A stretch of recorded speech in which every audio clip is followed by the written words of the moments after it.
Hi, English Nomad here, and welcome to this episode, which is going to be another product review, and I'm going to be reviewing the Coleman Gladiator Series Fyre-Knight 2-burner grill.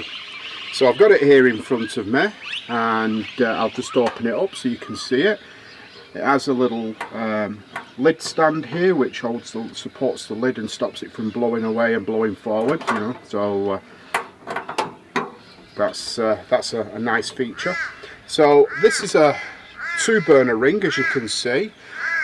Each of the burners is the same size, and this retails here in Australia for around $180. You can find them a little bit cheaper than that on online stores. I've seen them as cheap as $170, but you may find them cheaper elsewhere. And full disclaimer, I've had this for 18 months, I paid for it myself, and I'm in no way affiliated with Coleman or the retailer I bought it from. So what I'm going to tell you is my complete, unbiased opinion of this product. So we'll get straight into it.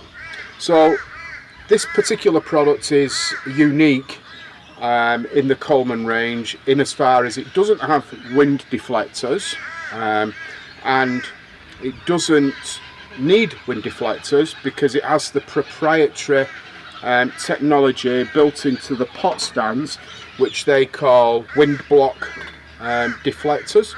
And basically what that means is the actual pot stands have these grills in the side which prevent the wind from penetrating inside and disturbing the flame or blowing the flame out.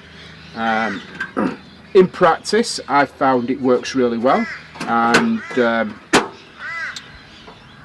up to extreme conditions, really. I mean, even on the windiest days it doesn't really affect the flame, so it works really well. It also has the hyperflame technology, which means it's got really hot burning burners. The burners give off a really intense hot flame, which means that your food cooks quicker, or the pans that you're using warm up quicker, which is really useful in terms of efficiency and making your gas go further. So let's talk about how you fuel this. I'm currently using a 4 kilo LPG cylinder, which is liquid petroleum gas, or you can use these cylinders here, which are a 1 pound or just under half a kilo of propane, and these are a chuck away item. They sell for around $16 in the camping stores. You can find them cheaper. I think I got them on special at one place when they had them on offer for $12 each, and you can use either or. Now it is worth bearing in mind that if you want to use a gas cylinder, when I purchased this product, it didn't come with a hose that goes to the regulator from the gas bottle. I had to purchase that separate, and that was $35.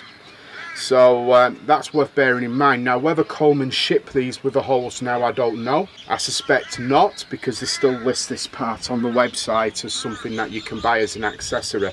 So pros and cons. First one, because it doesn't have the wind deflectors, you can use a large frying pan on there without it interfering with the wind deflectors on a conventional cooktop. The other thing is, because these just clip off, it makes it really easy to clean. So cleaning up after you've used it is very easy, and up to now I found it to be very reliable. So so those are some of the good points. Let's talk about some of the bad points. The one thing is the valves on these go from off to fully open and then continue turning. 3 full turns you can go, but you only really need to go half a turn to go from off to fully open. So if you do the full 3 turns, if you come to need to turn the flame down, you've got to crank it round over 2.5 times just before it starts going down. It would be nice if Coleman, if they improve this product, if they just make that dial go from off to fully open without going any further. The other thing that I had issues with is the ignition on this. There is an ignition button here which sparks on both burners. This burner now doesn't spark, and it hasn't since about 2 weeks after purchasing it. So I have to light this particular ring with a lighter, with a cigarette lighter. This side still lights on the ignition, no problem at all. I wasn't going to send it back to the retailer just for that. I see it as a minor inconvenience and that's all, but it's worth mentioning. The other thing as well is whether it's an issue with gas or whether it's an issue with design, I've had to clean the jets about twice now, and what I noticed is over time the height of the flame starts going down fully on, and that's even with a brand new cylinder. And what I've done is I've stripped it down, I've cleaned the jets, and I've stripped the valve down, and I've cleaned the internal part of the valve and the O-rings. There's something in the gas that blocks the jets, or it could just be a design issue. I don't know if anyone else has had this problem. I'd be interested to see in the comments if anyone else has had this problem, but that's one of the things that I found. Now in 18 months I found this to be a really good product, and to be fair I have to give it 7 out of 10 overall, and that's only because of the minor issues that I've had. Now I'm going to do my standard boil a cup of water to see how it compares with the jet boil. For those who watched that video, and for those that didn't, the jet boil, we managed to boil a cupful of water in 1 minute and 40 seconds. So let's see how we do with this. I've got my pan and the same quantity of water as I used in the jet boil demonstration. So I'll just get my stopwatch ready.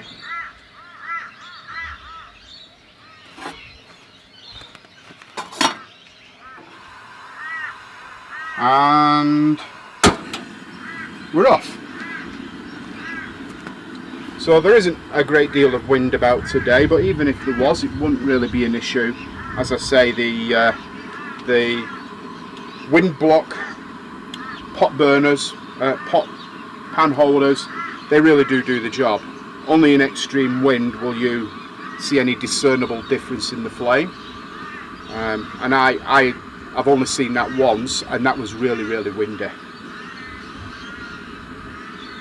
So I don't expect that this will be quicker than the jet boil, I have to be honest, but let's see how we do. We're just past 1 minute. I'm English, I'm drinking my tea. Lots of starting to get warm.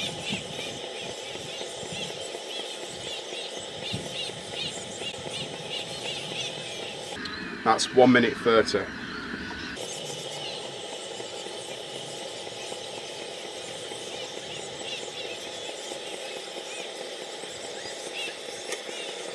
Started to bubble a little bit.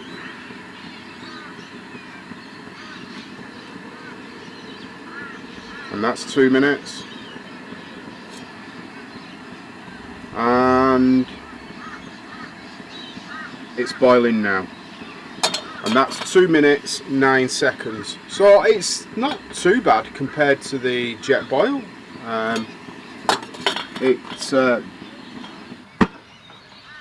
It boiled the water in what I consider a reasonable amount of time, and yeah.